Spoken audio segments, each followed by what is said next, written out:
In the heart of the Idoma kingdom, where the golden sun kisses the rolling hills and the ancient trees stand as silent witnesses to time, there existed a village called Och'Idoma. The village was ruled by the wise and revered chief Och'Idoma, a man whose leadership was as strong as the great rivers that flowed through his land. He was a man of tradition, deeply connected to the spirits of his ancestors, and the protector of his people. Chief Och'Idoma had many sons and daughters, but none were as precious to him as his youngest daughter, Adia.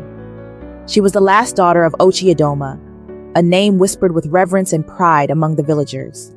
Adia was blessed with unparalleled beauty, her skin as smooth and dark as the rich earth, and her eyes as bright as the stars that adorn the night sky. But it was not just her beauty that made her special.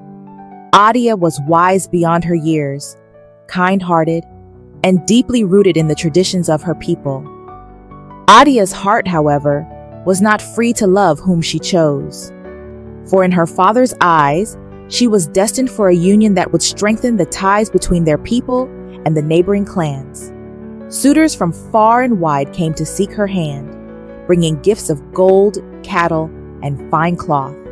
But Adia's heart had already chosen another, Eche, a brave warrior from the Agatu clan, a people with whom the Idoma had been at odds for generations. Eche was no ordinary warrior. He was known for his strength, his skill in battle, and his unwavering sense of honor. His presence commanded respect, but his heart was gentle, especially when it came to Adia. They had met by chance during a festival celebrating the harvest season, where Eche had come as a guest. Amidst the drumming and dancing, their eyes met, and a bond was forged, one that neither time nor tradition could easily break. Their love blossomed in secret, away from the prying eyes of their people. Every moonlit night, they would meet by the sacred river, where the spirits of the ancestors were said to dwell. There, under the watchful eyes of the ancient spirits, they would speak of their dreams, their fears, and their love for one another. Eche swore to protect Adia, and Adia vowed to be his no matter the cost. But the world around them was not so kind.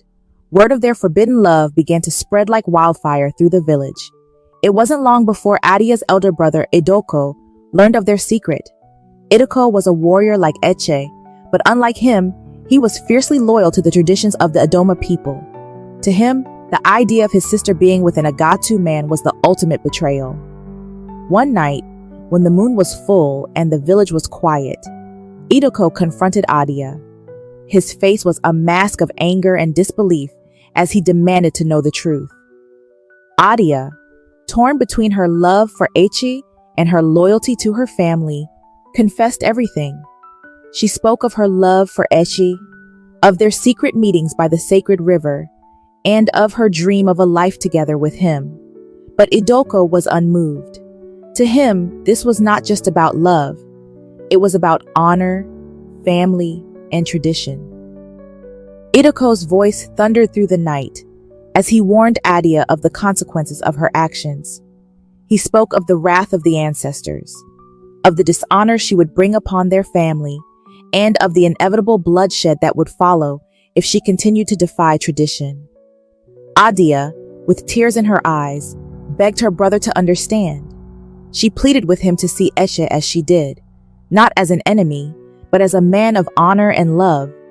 But Idoko's heart was hardened. He made it clear that Adia must end her relationship with Eche immediately. The next day, the village elders would be informed, and a marriage would be arranged between Adia and a chief from a neighboring village, one that would bring strength and security to Och'Idoma. It was a decision that could not be contested. The news hit Adia like a bolt of lightning. The thought of being forced into a loveless marriage, of being separated from Eche forever, was unbearable. That night, as the village slept, Adia met Eche by the sacred river one last time. With tears streaming down her face, she told him of her brother's decree and the marriage that awaited her. But Eche would not accept this fate. He was a warrior, and he would fight for their love. Together they devised a plan to escape the chains of tradition and run away to a place where they could be together, free from the burdens of their past. As the first light of dawn broke over the horizon, Adia and Ech fled into the dense forest that surrounded the village, their hearts pounding with fear and hope. But their escape did not go unnoticed. As soon as Idoko discovered his sister's disappearance, he gathered a group of warriors and set out in pursuit. The chase was relentless, the sound of footsteps echoing through the forest as the warriors closed in on the fleeing lovers. Ech knew they couldn't outrun them forever, and so he made a stand by the sacred river, the very place where their love had first blossomed. There, by the rushing waters, Ech faced Idoko in a battle of life and death. It was brother against brother-in-law, love against tradition, with the spirits of the ancestors watching silently from the shadows. The clash of spears and the cries of warriors filled the air as the two men fought with all their might. But as the battle raged on, it became clear that neither could win without a terrible cost. In that moment, Adia knew what she had to do. She could not let the man she loved and the brother she cherished destroy each other. With a heavy heart, she called out to the spirits of the ancestors, offering herself as a sacrifice to bring peace to their people. And then, before either man could stop her, Adia cast herself into the sacred river, her body swallowed by the rushing waters. The battle came to an abrupt halt as Ech and Idoko realized what had happened. The warriors fell silent, the only sound the roar of the river as it carried Adia away. The spirits of the ancestors, moved by her sacrifice, sent a sign, a rainbow that arched over the river, a symbol of peace and unity. Adia's sacrifice shocked both clans, and in the days that followed, they came together to mourn the loss of the beloved daughter of Och'Idoma. The elders decreed that the feud between the Idoma and Agatu clans must end, and a new era of peace and unity was declared. Ech, though heartbroken, vowed to honor Adia's memory by dedicating his life to uniting their people. Idoko, filled with remorse for the role he had played in his sister's death, laid down his arms and became a leader who preached forgiveness and understanding. In the years that followed, the story of Adia, the last daughter of Och'Idoma, became a legend. It was told by the firesides of both clans, a tale of love, sacrifice, and the power of unity.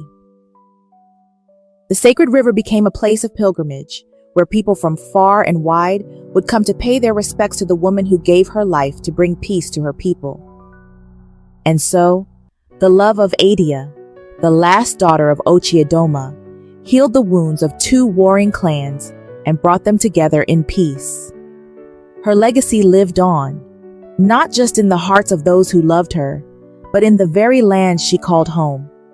And as the sun sets over the village of Och'Idoma, her story continues to inspire, reminding us all that love is the greatest force of all. And so, dear listeners, remember the tale of Adia, for it is a story of love, sacrifice, and the power of the human spirit. Thank you for joining me, and may the lessons of this story guide your heart always. If you enjoyed this story, please like and subscribe for more Nigerian folk tales. Bye for now.